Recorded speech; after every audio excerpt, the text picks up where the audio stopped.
for 2 hours and she just drew this in front of me.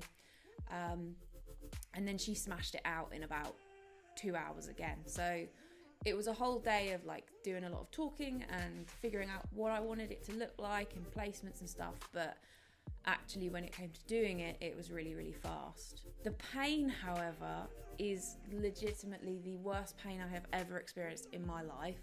I love this tattoo. It's my favourite tattoo. But the pain, I would rather be hit by a bus than have my neck tattooed again. The last tattoo I have at the moment is my sleeve that we've just started working on.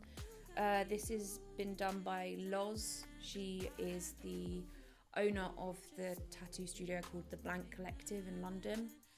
She specialises in black work and sort of like ignorant style tattoos.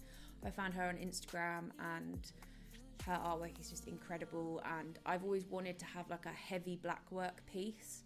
I wasn't quite sure where, but I've had a bare arm for ages, so I was like, let's just do it there. She blasted out the outline in one day, a full day session, and I've got to go back and have it blacked out when I can.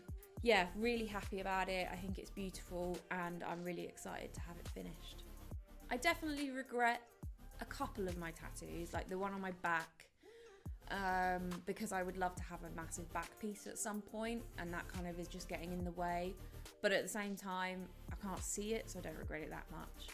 And I think if anybody watching this is thinking about getting a tattoo and worried that they might regret it later on in life, I think the best thing you can do is just do your research properly first. And if somebody says to you, I can give you a tattoo for free, it's probably going to be a really shit tattoo. So do your research and pay good money for good art.